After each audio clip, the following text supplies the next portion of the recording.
Hey listeners, what's up? CJ here, just with a little brief explanation of how this week's episode is going to work. We actually recorded this episode a few weeks ago, and it naturally felt like we should break it into two halves. So what you're going to hear now is just the normal episode. We'll go through some games that we've played or whatever. I've also dropped just a couple of games on the end as well. Then we'll have the push to plat shoutouts. Then, if you're interested, there is a second episode for this week. It'll be up at the same time, and it is a deep dive into Persona 5 Royal. We basically start for the first sort of 30-35 minutes or so. It's not spoilery. We just sort of go into, the mechanics, if you like, the characters, and just general overview and flow of the game.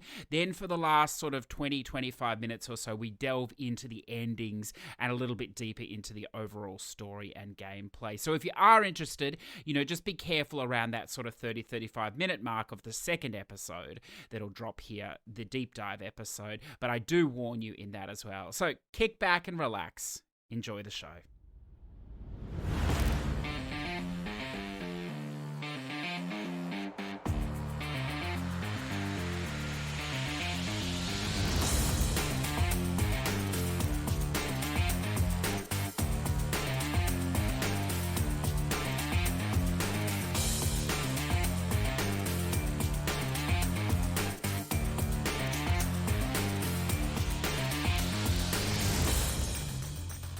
Hello, listeners, and welcome to episode 60 of Push to Plat. How are you today? We're recording in the afternoon here in Australia, but I understand very early in the morning for my wonderful guest. This is one half of the dynamic duo that is the PlatCast.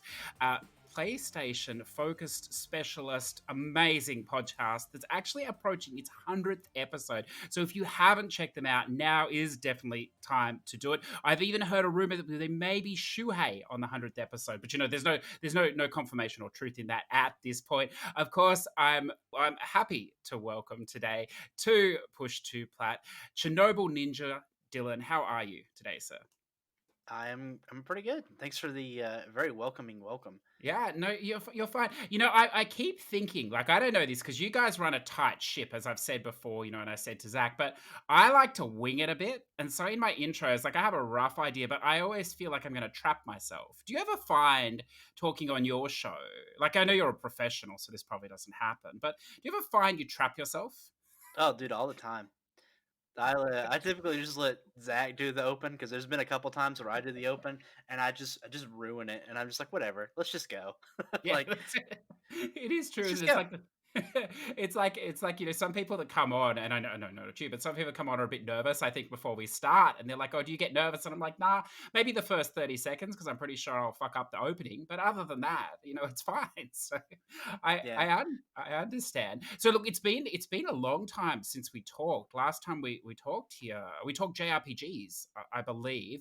Now I know there's a lot going on in America and all this sort of business, but you're keeping well overall. You're still alive. Yeah, I'm still here. I'm essential, so I've been going to work. It's just been a little more stressful the last, God, what is it, 2 months now, 3 months now? Yeah. It's just been more stress. But everything's going about the same. Good. Good. Well, let's not drag into that sort of stuff. Let's move on.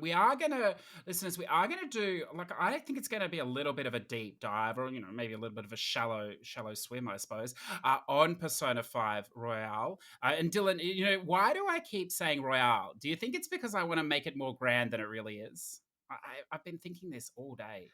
So annoying. Yeah, it needs an E at the It end. really does. Persona 5 Royale. Yeah, well, because I keep thinking of Casino Royale, the James Bond, and of course there's a Casino Palace, and so I think I really want that E on the end. I like drawing it out. But look, we'll get there later, listeners. Now, what I thought we'd do as well, because I know not everyone's played it, like not everyone has 100 hours yet to sacrifice into it, is when we talk, we'll start off, sort of spoiler free or whatever. But I do, Dylan, if you'll allow me, I would love to talk about the ending of the game. So we'll preface when we get there. So if that concerns you, you can jump ship at that point.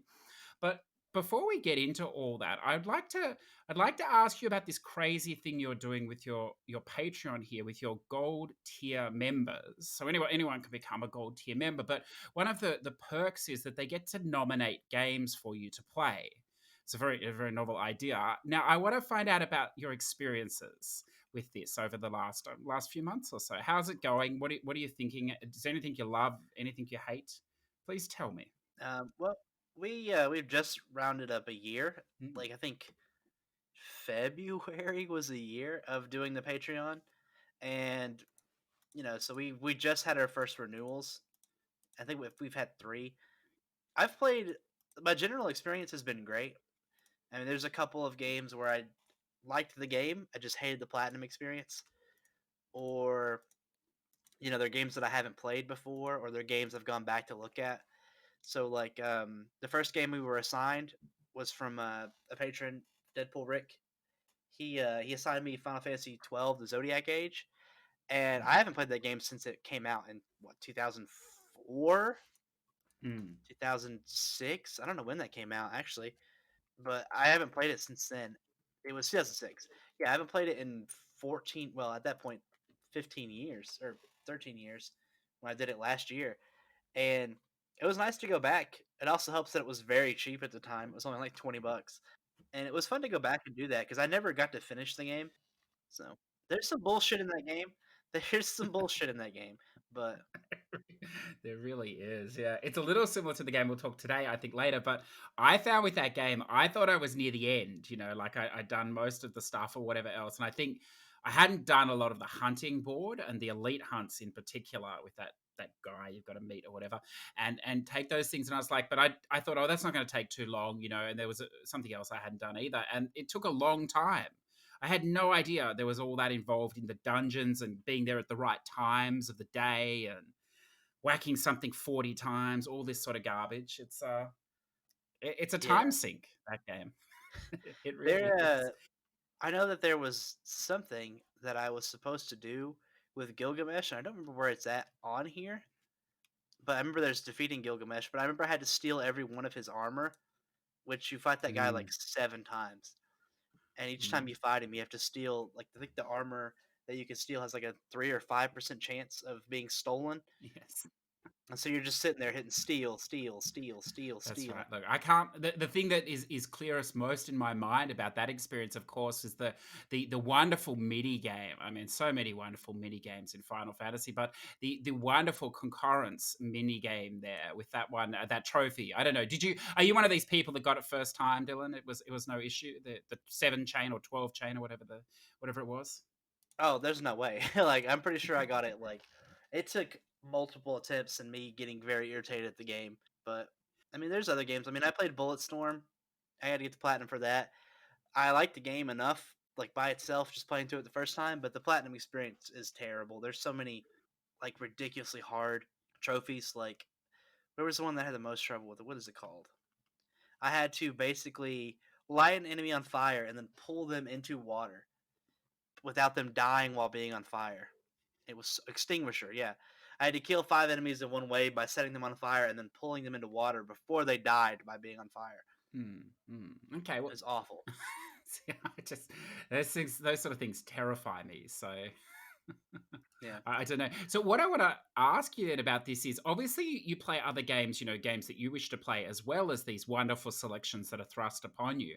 How do you balance it? Because you do only have a year, don't you, to finish them. So are you always working on one as well, or do you? I mean, I don't know. How do you go about it? I typically work on. I mean, I'm a very much a one game at a time person. I can't do multiple games at once because I'm Mm. very much like I want to see how this ends. I want to see how to play this. So I always do like one game at a time. Which on our podcast, I try and at least play as much as I can, so that I'm not spending like 3 or 4 episodes talking about the same game. Because I do think like Yes. there is some like there's some entertainment value into talking about a game for multiple weeks, but it's very hard for me to like, well, last week I talked about this. It's kind of more of the same.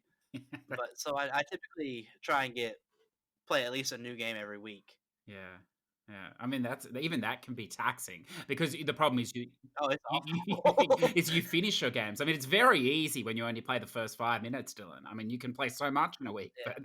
but when someone asks you what happens in hour two, and you go, well, I don't know, but it doesn't matter because this is the first 5 minutes. You get away with it, I think. So, I don't know if it's a secret or not, but can you let our listeners in on what you've got coming up with these games that are in the next few months that you have to work through or you will be working through? I know we've been assigned well, I've been assigned, I'm not sure about Zach. I've been assigned Doom and Destiny, which is a Oh game yeah. I've looked at it a few times, but I'm not entirely sure what it's about. Mm, But I know that it's like 8-bit, maybe 8-bit, 16-bit ish. It looks like it was made in RPG Maker. Actually, I'm mhm, almost guarantee it was made in RPG Maker now that I'm looking at screenshots. mm, But I mean, it's another like RPG. I am tasked to do Wild Arms 3, which is another RPG, and I did not complete one Patreon last year in the allotted time, which was Crash Bandicoot, the first one, because I'm really bad at it. I'm just terrible at it, yeah. Well, it's hard too.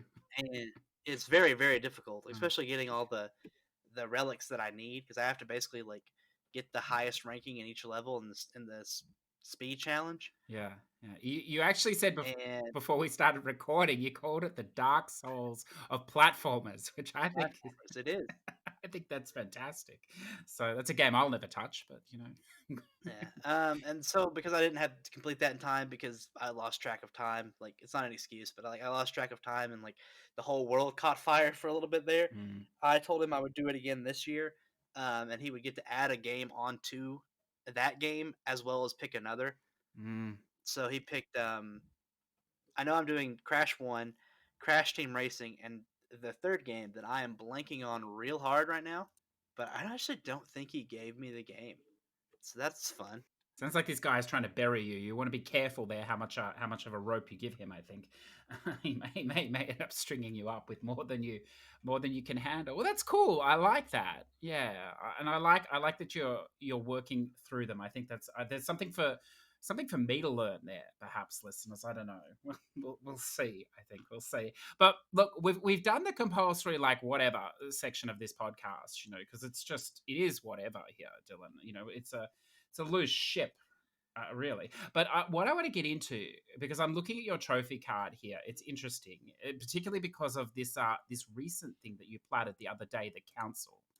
Oh Now, yeah. why don't we talk about some of these things? What do you think? Have you played the council before? Yeah, 5 minutes. Okay, the counts. Then you've experienced all the council has to offer. Um, this game is fucking wild. Like Really? Yeah. it's, I mean, it's an episodic. I got it on sale, so I was like, you know what, for like, because it interests me that it's basically a secret society. Like the guy that like has all the money in the world like keeps bringing all these very powerful political leaders to one like island to talk about like the politics behind the politics. Hmm. And I was like, okay, yeah, that sounds interesting. And then they go, oh yeah, it features George Washington and Napoleon Bonaparte. And I said, yes, please.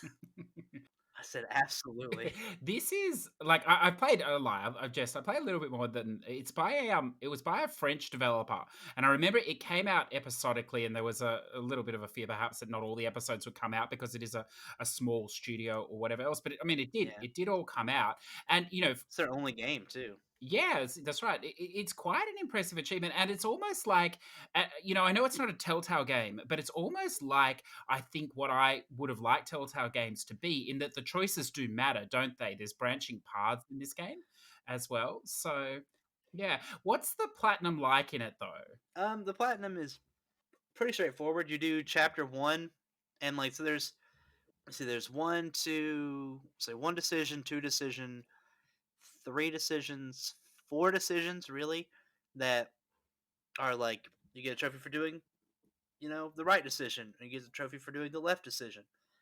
But past episode one, you can just do whatever the hell you want. Oh, okay, I didn't realize that. Yeah, you just have to make sure that you're picking because there's a level system in this game for some reason, Mhm. and there's a trophy for getting to level 15. I was level like 17 and a half when I completed the game, And so like, but I was picking up like everything that I could see. There's like small collectibles that give you XP when you pick them up. There's certain traits that give you more XP per like everything. Yeah. And Okay. so you basically just play the first chapter, and then you play through the rest of the game, and then you go back to the first chapter. And thankfully, there's like dialogue skips, so you just press circle a bunch of times to get to the dialogue that you need. Make the opposite choice you made the first time, and then just exit out, go to the next chapter, do that chapter's decision you didn't do last time, and then you have the platinum like maybe 15 minutes after you beat the story. Okay, so it's relatively painless. I was wondering Yeah, how much that were. Okay, and then the narrative you enjoyed, it's worth it. the game is fucking crazy. Like I when I first put it on, I was like, wow, this looks bad. This sounds bad. The character like is supposed to be charming, but he sounds like a whiny little boy. And then I was kind of like, you know what, I kind of dig it. You know, I'll stick with it.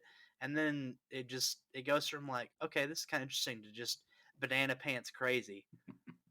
Is this the game where it's his mother as well? You meet at the start on the dock on this island. Yeah, that's Ah, good. yeah. Your mom's in the prologue, and then you meet your mom later in the game, Yeah. and she's gone crazy. Okay, yeah, that's interesting because I see that game come up a bit, and I do have it. I should get on it now. Look, it warms my heart, Dylan, to see that you're enjoying the world of music rhythm games. perhaps Oh yeah, yeah, yeah.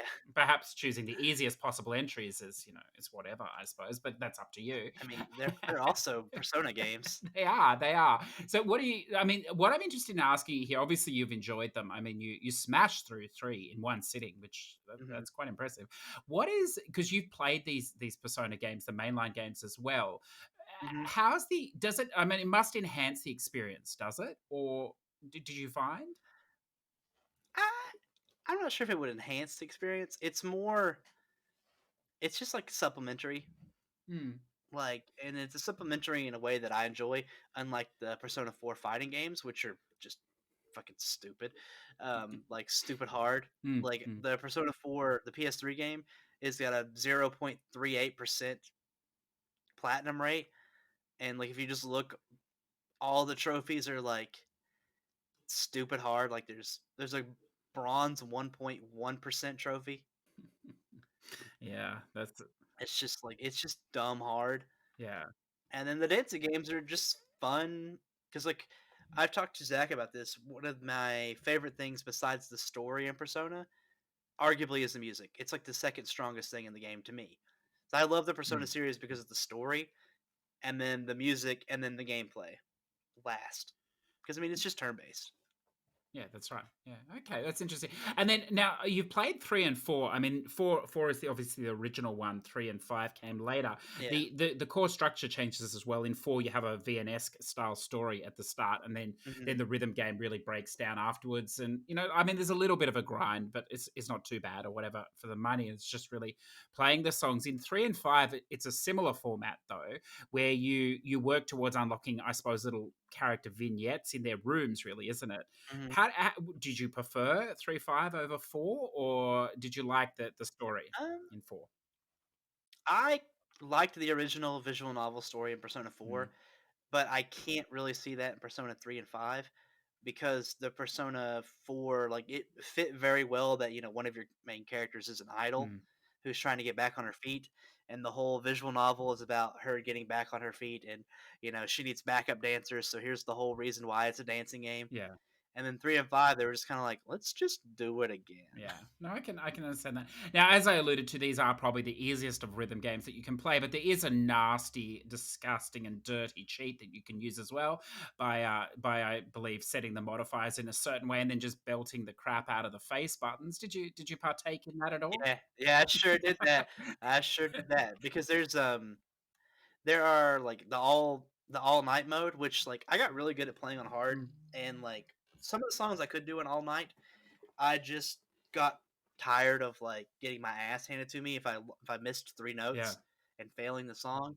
So when it was like, hey, you need to do, because one of the things in the game is you have to unlock all the fever time dances with each character, like, and a few of those are locked behind difficulty. Mm, And so when I wanted to go to all night and unlock those, playable characters or unlock those trophies, I was just like, okay, well, I'm just gonna hit the button, just gonna roll my thumb over a couple buttons until I get the song for like 3 minutes. It's not a bad strategy. And no, it works. Yeah, yeah. One of the things with three, Much easier than the first, fourth one. yeah, yeah, yes, yeah, I would agree. I mean, one of the advantage of, I mean, all three, I was going to say 3 and 5, but also 4 is to play from the beginning on hard if you can, because obviously it unlocks more money. Yeah. Or in 3 and 5, it's more about the just hitting the number of notes, isn't it, and the perfects and all that sort of garbage. So just improves your time, I suppose, because there's more notes. I actually played those games while watching like TV. Yeah, yeah, And so I got to the point where I knew where like, because like when I first played 4, I was like, okay, I actually have to listen to the beat of the songs. But with this one, I was just like, okay, if I want to get was it like 20,000 perfect notes, I know exactly when the motion of perfect is going to be. If I hit it right before it hits the circle, the lag will make it perfect.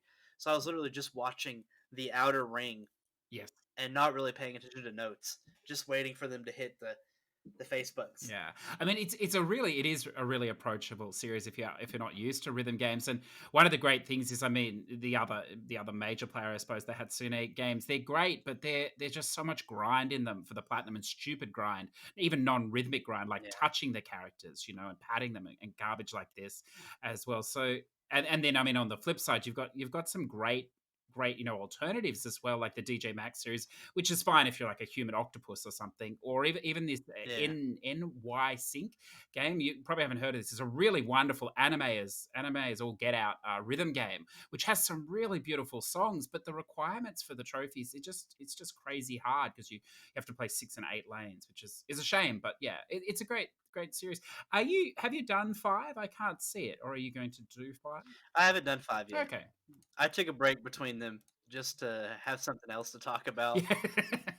Yes. Because I mean, 3 and 5 are basically the same game with different skins. They're companion games, Yes. Yeah. Yeah. and even the lore of the games are like, no, they're companions. It's a contest between the two Velvet Room assistants. Yeah, that's right. Yeah. I did like the music. I mean, it's of course personal preference, but I did quite like Yeah, the music in 5 more, I think. But then, and then we'll probably get into that today as well. But I did, because obviously I've played all the games in all the stacks, which is insane. But never having played any of the main games, I just played them as they were. But now actually hearing the music when I played 5 this time, from all the rhythm games, it was cool to sort of recognize it and hear it in the actual main game. So it is, yeah, it is pretty cool. Now, last one I want to ask, I mean, feel free to throw anything out, but I have to ask you about Doom Eternal. It looks like you got further than I did. What do you think? yeah, I'm done with it. I'm done. Fuck that game. Yes. I'm done. Why do you say that? Because I don't want to say. Well, the reason I'm done with it is that it's a hell of a lot harder than I expected it was going to be. But I don't think that's probably the reason for you. Why are you done with it? It's not that it's hard, it's just absurdly annoying. Like, once you get the BFG in the game, they're just like, "Oh, you get the BFG, you can use it anytime. Never mind that it's limited ammo." Like, throughout the game, there's only, like, 20 ammo. Hmm. We're just gonna throw every single annoying fucking enemy at you at the same time, all the time, just constantly. I hate it. I hate it. I beat it once, and I was like, "You know what? Maybe I'll come back and do extra lives mode." No. No, I'm good. I'm good with the 76% on it. Yes. Oh, so you really are In done. fact, I gotta Okay. keep it. Yeah, I'm done. Like, I didn't play the multiplayer. I didn't play extra lives mode. I didn't do anything else. Yeah, yeah, yeah. That extra lives mode does not sound fun to me. So I'll It sucks yes, I can imagine. because I played on easy and I still lost. Like, I mean, it's just because there's one enemy, the Marauder, which you have such a small window of attack. And I'm sure if I sat down and like had to fight this enemy like 55 more times, I can understand the pattern. But it's just Mm, stupid. mm. The funny thing is, I don't know. Did you play the Doom? Is it 2016 or whatever it was? The other PS4. Yeah, I love that game. Yeah, yeah, I did too. I have the platinum for it. Okay, yeah, and I mean, I when I first started that game, it was so fast. I mean, admittedly, I'm an old Oh man yeah. that plays turn-based games, so anything is fast to me. But it was so fast, and I was like, you get into it, it's great. But yeah, I didn't feel the same speed, and yeah, I just felt it was cheap. Towards my gameplay style anyway, this current one. But not to knock it, I'm sure it's wonderful if you enjoy that style of game. That's good. Anything else you want to throw out there? I'm sure you're happy that I played some spam, as you call it, Rush Rover. That game's actually really fun. I actually really enjoyed that game for like the 20 minutes I spent with it. I heard you talk about this game on your show there, the PlatCast, and you went Yeah. into it, and I thought, I wonder if this is a situation where you just wanted to, you know, bump your trophy count up a bit, and you're going to sell this game as a legitimate game when really you did it in less than 20 minutes, and that's what happened, isn't Yeah. it? So you were just there for the platinum, weren't you? As soon as you got it, you left Well, the I game. mean, I wanted to make Persona 5 Royal my Hmm. 200th platinum, Yeah, and like I was sitting at 199, and I was like, shit, I need something quick and fast yeah, that I'm actually gonna like enjoy real quick. yeah. And I like roguelites. And someone was like, hey, there's like a rat plat roguelite, and I was like, you sold me at roguelite. So Yeah. I mean, I bought it, and then I was like, actually, this is kind of really fun. Yeah, it is. It's one of their So better ones, and there was. I mean, you did it in 18 to 20 minutes, but there is a bit more to it if you want, depending on how you go from the start. Actually, I think you can end up having to do a few extra rooms as well, or maybe that's just me. I often find ways to make things longer than they have to be, but yeah, it was fun. I agree. I agree. And out of all the games you could have gone with there, that's not too bad. I'm looking down now. Ghostbusters, yeah, Town of Light. Oh, hang on a second. I see something here that interests me. This Terminator Resistance. I actually really enjoyed that game for what it was. Yeah. Did you do this in one sitting? 5 hours 48. That's pretty quick. Yeah, Yeah, I was gonna say. yeah, Yeah, it is a good game, isn't it? I mean, it's a B gradish sort of game, I suppose. But yeah. I mean, it's a budget title. It's like budget Fallout with the Terminator skin on it.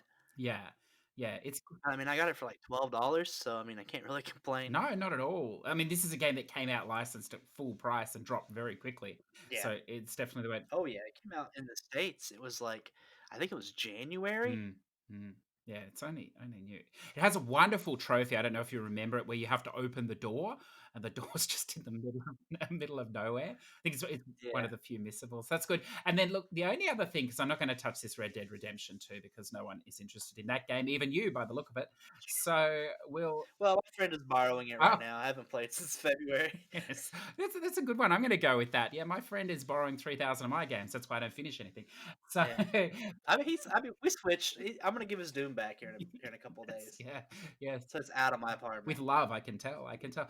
Look. I'm going to have to ask because sometimes we have a mutual listener between us. Sometimes he tunes in, the Dat One Seagull, and he's obsessed with this Legends of Heroes, the Trials of Cold Steel. He's also Yeah. obsessed with correcting me because I always say Trails of Cold Steel, which Yep, I do too.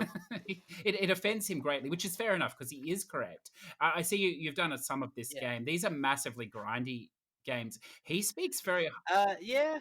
yeah, he speaks very highly of them. Do you? What do you think? I really enjoy the story. It is the second one. The first one is like it's a military academy. And it's like a prestige military academy, and it's just like you know, you play as a character who is not of noble birth but is adopted by nobles, so they're in a very particular like set. Like they're kind of the bridge between the noble classmen and the non-noble classmen, Mm. i.e., the ones who have are there by family and the ones who actually earn their position there. And you kind of go on like you just kind of like it's the first game is really about world building, which is strange because there's a whole nother series that directly ties to this. What is it? Legends of Heroes, Trials of the Sky, or something like that. Mm. Mm. Okay. Yeah. I can't remember, but it's very much world building and like how you imagine like a typical like anime school would be. Like you're going on uh like not really field trips, but like on like you're going to what do they call them? Something trips. Like they're not field trips, but it's just and then like towards the end of the game, you're like, oh shit, now there's a civil war, and then the second one is all about having to survive a civil war. And I think the story is very good. I just got I'm not gonna lie, Animal Crossing came out, and so I stopped playing it Oh, I see. because I was playing Animal You're Crossing. one of those people, Yeah, yeah. I must ask the compulsory Animal Farm question because actually I've got two questions for you. I understand that your island it degrades over time if you don't visit it, like it gets weeds and shit like this. So yeah. I haven't been back there since I got it, like the week after it came out. So is it going to be pretty much Oops. desolate, like full of hobos and just crazy now, or Um, it should be full of weeds. I have not played in like 6 oh days. because it's kind of lost the luster to me. Yeah, I hear this. And so, like, it's probably just gonna be full of weeds. Well, the good news is I didn't get that far anyway, so the rats can Yeah. have it for now. But I will reclaim it.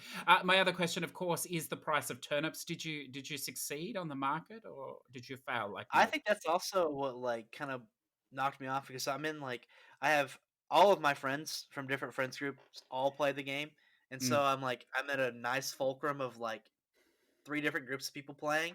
So mm, if someone's like, "Hey, my turnips are $400," I'm like, I'm running over there with my turnips, and I have like three groups, so I have like a much higher chance. But yeah. after I made like 6 million bells and turnips in 1 week, the game just kind of lost its luster. Like, I'm Mm, not having to mm, do anything. Like, I paid off my house. mm, I, mm. like I kept getting and the only thing I was doing was digging up fossils every day, and then, like, I'm missing one fossil, and every time I dig up a fossil, it's just like, "That's not it." And I was just getting tired of doing that every day, so I tell you what, though, it must be a lovely feeling to finally pay off that Tom Nook and get him away from you, because that bastard, he was there oh, yeah. on my shoulder the whole time, which it was a little oppressive, but like it is what it is. That's funny. I mean, it is interest free, Yeah. so Yes, yes. Yeah. Yeah, I have a feeling, they're not games that I normally would play. I get scared off by games like that, these little games that you drop in and out of each day, you sort of yeah. have to, but I thought things would change, but they didn't. But, maybe they will. Maybe they will in the future, I don't know. I mean, there's a streamer I watch, he had a very good point. He said, "Once you get out of the routine of checking Animal Crossing every day, it's very easy to get into a routine of not doing it." And just not playing it, and that's what happened to me. I was just like, "Oop, I don't care." Yeah, yeah. I mean, you play a bit on the Switch, but like, I mean, I don't know because not many of our guests play on Switch, so it's an interesting question for me. But do you play much in handheld mode, or are you mainly playing on the TV? It depends on what game. Like, if Mm, I take it to work, I can't really, plug it up to a TV, so I'm playing handheld during my lunch breaks and like breaks between shows.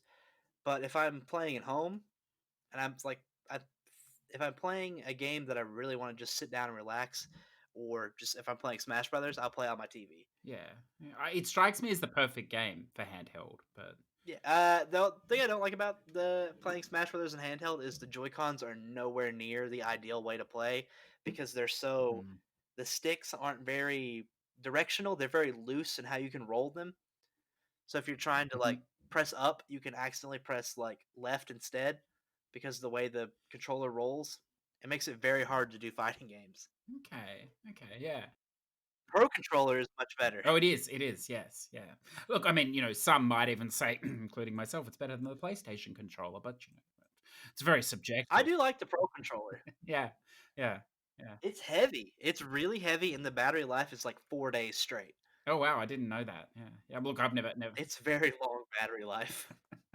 I had like, I mean, we're getting waylaid here, listeners, but you don't care anyway. But I don't know if you remember when the Switch came out, but there was that fear that they'd sold some units where the battery kept dying. I don't know if that happened in the States or they just sent those models to Australia. That may have been the case. And I had that issue where it kept dying, but now it seems to have come back. So I don't know. Maybe it fixed itself, but. Hmm. I don't know. No, I don't know either. Look, it definitely hasn't been overused, so that's not the reason. That's not the reason why. That's cool. Well, look. As I said, we do want to get towards the topic today. So, what if we push along? I'll drop. Look, what will I drop on you, listeners? Because Dylan's here and he plays a lot of Japanese things. I'll throw this game on you. I don't know that you'll know this game, but this game came out last year in Asia, in China. I don't know in Japan, in Korea, possibly in Japan as well. It has been localized to a degree and come out here as well. And this is the Monkey King Hero is Back. I'm not sure if you're familiar with the Monkey Oh, King. I have seen that. Yes. Yeah. I think it's on PlayStation now, actually. Well, look, it might be, and if you've got PlayStation now, this could be the great way to play it because it's been full price for ever since it's came out, and it was on sale last week or this week for a big reduction, like 80% or something, sale, and I do believe they sell a season pass. So you'd have to check that if you're interested in the trophies. That might be separate. I'm not sure how PS Now works, but It's kind of Mm, nice. Like I don't know if you like it. Look, it's not a child's game, but it sort of is, Dylan. It's a mm, it's a beat 'em up style game, if you like, or whatever else. It's very very simple mechanics. There's no real combo moves or anything else. It's it's very cute. Like it's a when I read about it, someone described it as a PS3 game on PS4. I think that's a little harsh. I think mm. it looks quite good. I mean, there's edges as with everything. There's edges. It's fully voiced as well, but the real standout in this, and I bring it up only because you mentioned, the music you liked in Persona 5. The music soundtrack for this is fantastic. It's all Eastern instruments. It's all sort of Chinese pentatonic stuff, and it's really it's very percussion focused as well. It's really really different. So, if you do have PS now, I recommend trying this game out. I don't think it's a very difficult platinum anyway. It does have this weird fighting mechanic where if you dodge at the right time, I think it is, or you get in the strike as they strike you, you move into this. I want to call it a fallout system, but it's something like this anyway, where it becomes like a button QTE fight instead. It just shows you which buttons you have to push, and if you do the sequence Mm. correctly, you basically kill the guy. Now, I believe there's like 15 different animations associated with this and different enemies. I think that's the only challenging trophy, but other than that, the game it's really relaxing. It is a bit of a collectathon, but something perhaps to look out for. And then I'll throw out this. I made a mistake, Dylan, with this Mortal Kombat 11. I don't know. Did you play Oh this no. game? I don't play many fighting games because one, the platinums tend to be awful, and Yes. two, I'm not very good at them, and I don't like going online because a lot of them require online trophies, Mm. and a lot of them are like win 500 matches online. Mm. I don't think I can win 500 matches in like my entire life in fighting games. Well, I just don't. I don't have sweaty hands. I don't play them. no, I don't believe you. As actually when Zach was on, I always want to call him the man that gets the plats because it's true. When he was on, he talked about this Asia hand phenomena with fighting games. You have to have the Asian hands to be good at them or something. So we're both going to struggle here, but I mean this is great. Maybe this is the fighting game for you because it plays itself largely, which is wonderful. For many of the trophies, and there's very little online in it. Yes, there's 3 skilled trophies for completing the tutorials, which I'm not going to do because why would you do that? Mhm. But everything else is manageable. But the mistake I made with it is that there is some story DLC coming. I believe it's next week, this Aftermath pack. But I was very excited. I saw it was on the store. It's been on the store for a while, but not as a pre-order, just as a sale. So I picked it up and I sat down the other night ready to play the story. And of course, the story doesn't come out till next week. So now I have to wait. But I mean, there could be trophies, I suppose. Now there were no trophies because of that yet. So look, we'll see. We'll see. I know. There's a few people that play that. It'll be interesting to see if they buy back in. It's interesting pricings going on there, Dylan, with the DLC. Yeah, isn't it like cheaper to buy the new one than it is to buy the old one right now? Yes, yeah. Look, Like yes, yeah. it's possibly cheaper to buy. No, it's cheaper to buy the new one, like the complete new one, than it is to buy the DLC bundle or something like that. Yeah, I think that's right. And you get all the characters and all this sort of stuff because there's a lot of Yeah. characters. I mean, if that's important to you, look, as a button masher, it doesn't really matter who I play as. I play them all exactly the same. So, but it's Yeah. fun to change the skin, I suppose, of the person you're playing. And look, I'll throw one more out only because this is a game that I will go on to regret. So I like to put it out there now that I bought it, so that in a week or two's time I can have this thrown back at me, so I remember not to do this again. But I bought this new Sakura Wars. Do you know of this game? Ah, yeah, yes. I'm very familiar with that. Oh, are I you? have not played it yet. Oh, do you have a history with this Yeah. series? Or I have a history with the artist who did the art for the game. uh huh. Uh Tite Kubo. He was the mangaka for Bleach and Zombie Loan, Hmm. I think is the name of it. Which I grew up reading both of those. So Oh, okay. yeah. So when I saw the artwork, I went, I know who did that, and I was like, oh shit, okay. The game is stunningly beautiful. There's no question about it. I understand the earlier games were all turn based, though, in this sort of a line or series, if it is a series. This time they're more Muso, so which is fine by me. I don't mind that, but I didn't realize how. I mean, it's a relationship sim, which is fine as well, but how sort of cutscene and text heavy it was. But it's nice. It's really nice. I played the first chapter last night. It's a few hours or so. And I mean, it's your standard Japanese game of having to say that you've got to pick the text choices for, to build the relationships with the girls or whatever. And, you only have so much time to decide. And what I really like is there's always an obvious option here, Dylan, of flattering them or whatever. But sometimes that's actually the negative to do because they're smart. They don't want to be flattered. If something's shit, they want to be told it's shit. And it goes against gamer logic. And one of the great things, like I love this, having come from Persona, why bother show the leveling system? Why not just show it in random notes so you have no idea where you're really at with Oh yeah, yeah. with characters? This game does similar, but it's even better because it plays like a little happy scale going up when you chose the right response, but it also plays a really sad down scale when you choose the wrong one. So it's fantastic. But again, there's no real way I can see of knowing how close you are to getting to the next level with them or not. So I do look forward to going into that. It's almost like playing a movie or something. So it's lovely. Yeah. Anyway, let's push that to the side. Now, I have two more gems to throw at you this week, listeners. One that you can play now, and one that you're going to have to wait a little while for the console release. So let's start with what's available now, and this is the indie title, Those Who Remain. This is developed by Camel 101, and it is available on the Xbox and PlayStation, Nintendo Switch, and Microsoft Windows as of time of recording. So what is this? This is a indie, as I said, so it's a little lower budget. You have to set your expectations there. I think it comes in at around $20 US. So just preface with that. But basically what it is a psychological thriller set in a small town, a dormant, in fact, small town USA, if you like. And what's happened is it's a wonderfully dark story, listeners. What has happened is that you've sort of come into this town. It doesn't explain how you've got there, and you're basically uncovering clues to find out about this missing girl, this murdered girl, and what happened to her. Basically, the town has covered it up, and when you realize that the other children involved in the bullying and what's happened, you start to see why they've covered it up when you see who their parents are. Now, it's a game that reminds me a little bit of Infliction, the Blowfish Studios developed game that recently came out a few months ago, also crossed with a bit of Resident Evil and a huge flavoring slice of Alan Wake by Remedy. It's a wonderful experience. Now, yes, as I said, you do have to set your expectations because it is indie, so some of the animation is a little rough around the edges. The premise of the game is that you have to stay in the light, and it tells you must stay in the light. Now, it does imply that it's a bit of a stealth game, and yes, there are horror elements of stealth in it, but by and large, it's very easy to stay in the light. There's some puzzling in the game that maybe you work through to stay in the light, if you like, but overall it's easy.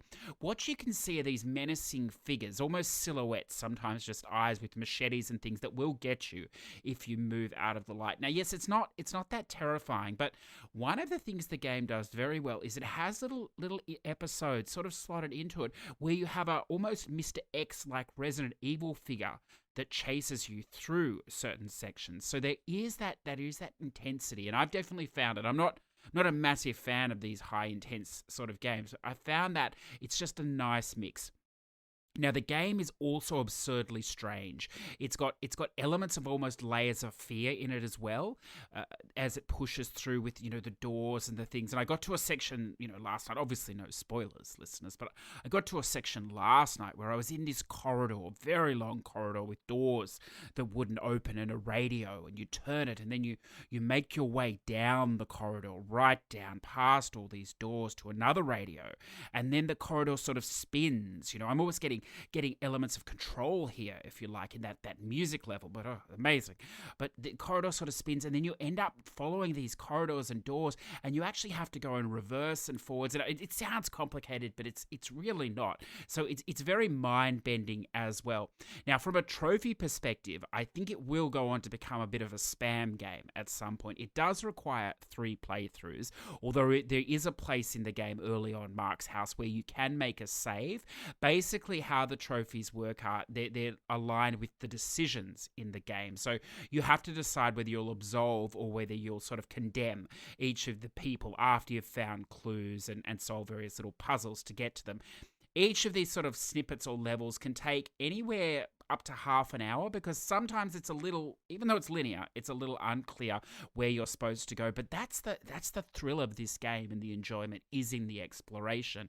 Now, if you don't have time, there are videos going up now, I noticed as of time of recording, where people are doing these little episodes, if you like, in 6 to 9 minutes. So once you know what to do, or even less, you can fly through it. What that would mean is, because it is 3 playthroughs, is I imagine once you know the flow of the game, because it doesn't change, you could probably finish in a playthrough in an hour or just over, maybe an hour and a half. But expect your first playthrough to take longer.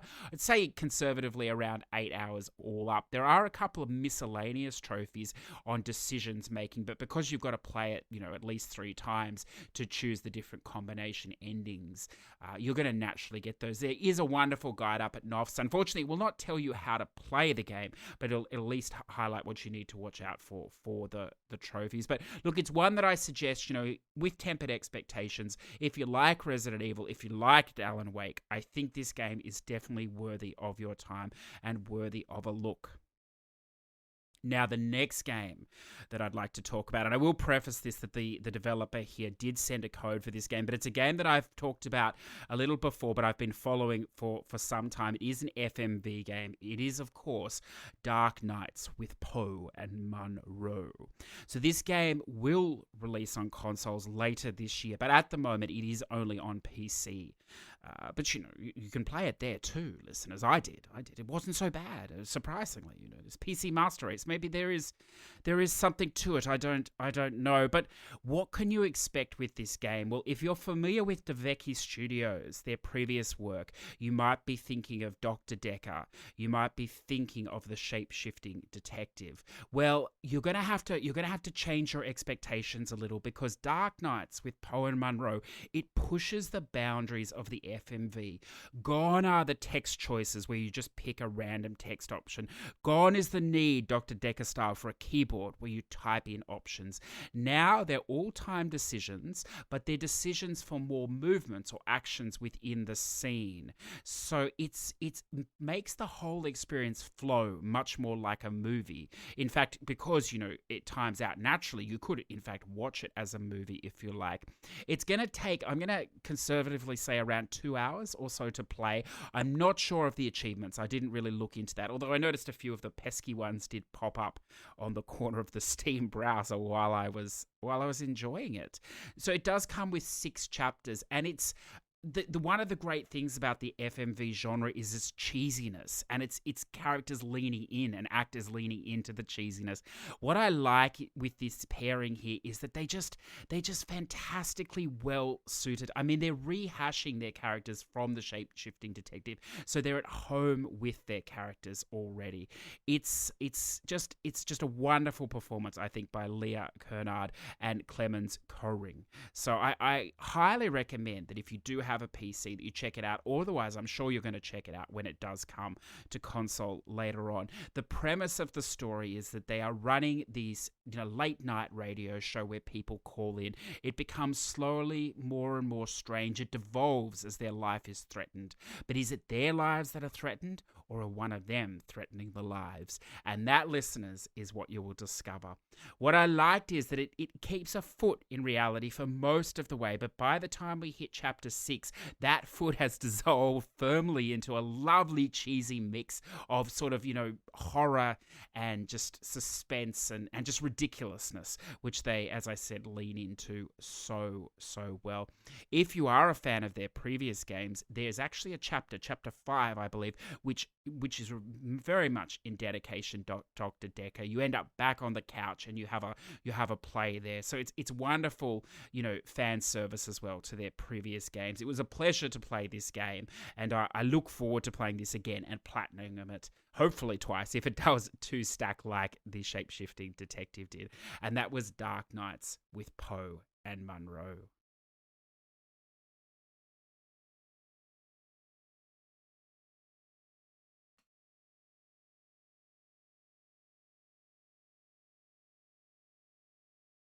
So now, listeners, as I said at the top of the show, this is an unusual week because we did record a few weeks ago, and we've moved the schedule around, but it's coming to your ears now. I did want to separate this second part, the deep dive into the Persona 5 Royale, because I know that not everybody would be interested in this, and I know people would be worried about spoilers.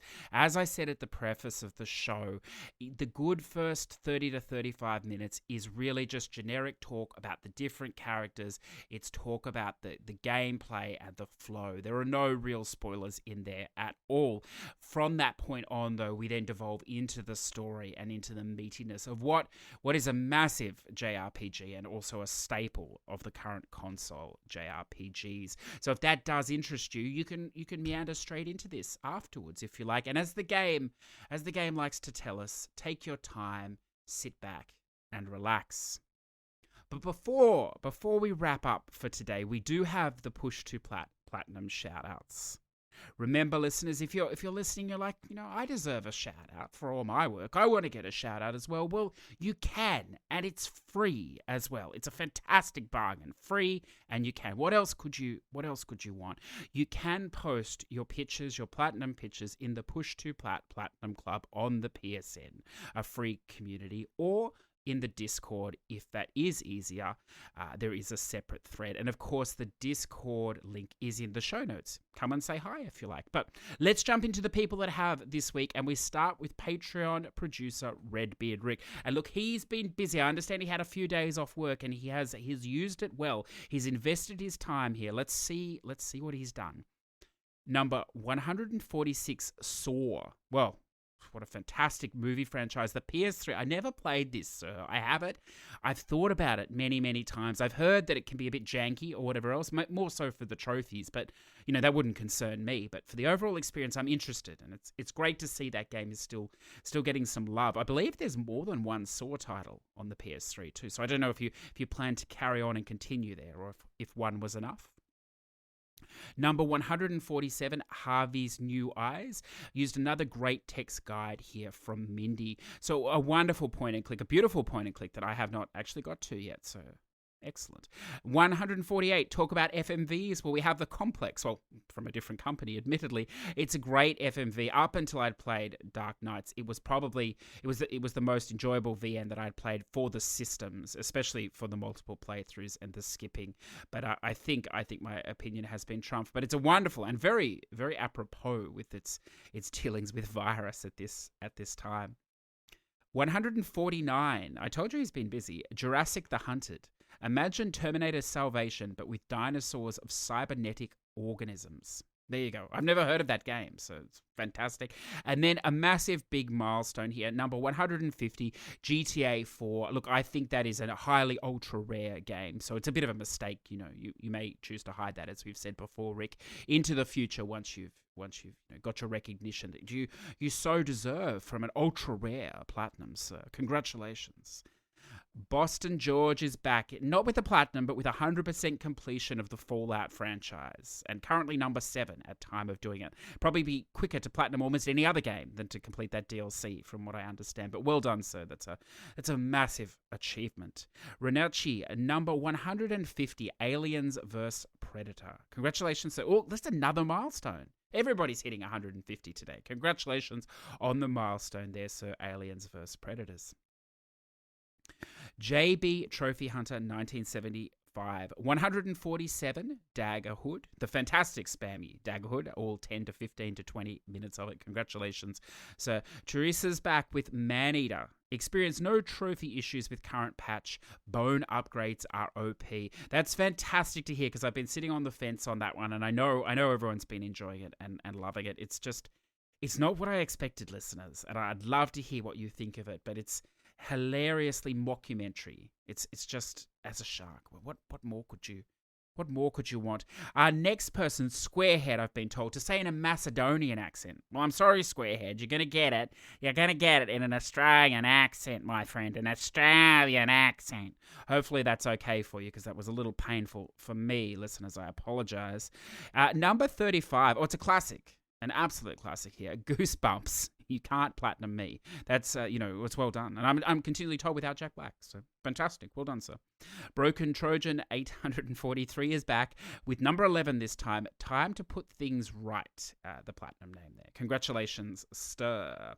I'm Styling on Your Bro is back. Oh my goodness. Prepare yourself, listeners. Cover your ears. Cover your children's ears. Run screaming now as the master of the pun descends on us.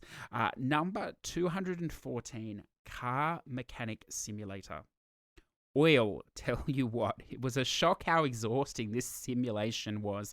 I was running on E by the end. From hoisting the hood and seeing the big, voluptuous headlights beneath. As fuel imagine, I was wheeled tired after completing numerous rim jobs. There you go.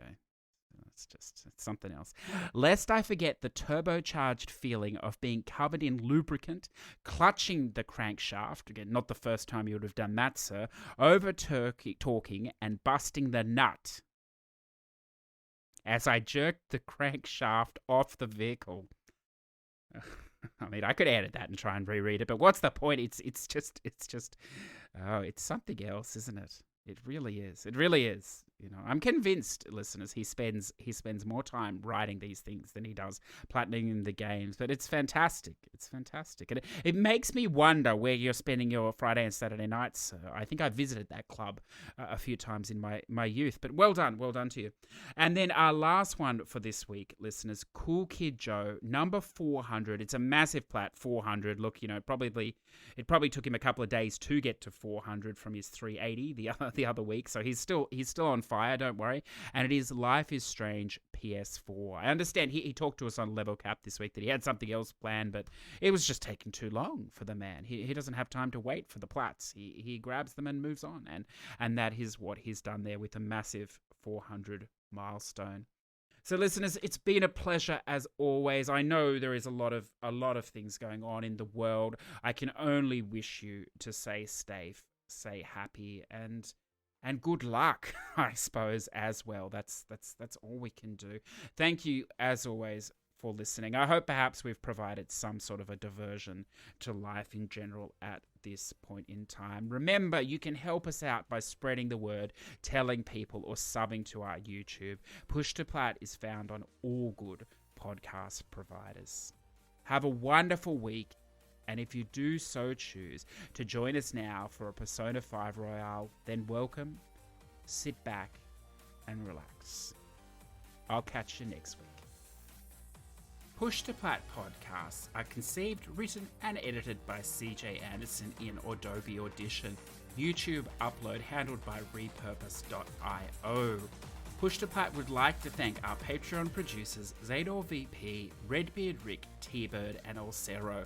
Without your support, this show would cease to exist. If you'd like to say hi, jump into the Discord in the show notes or on Twitter at Push2Plat. If you're interested in supporting the show, then jump on Patreon, the Push2Plat Patreon, where you can find more information on how to support us and allow us to continue bringing wonderful guests and topics from around the world.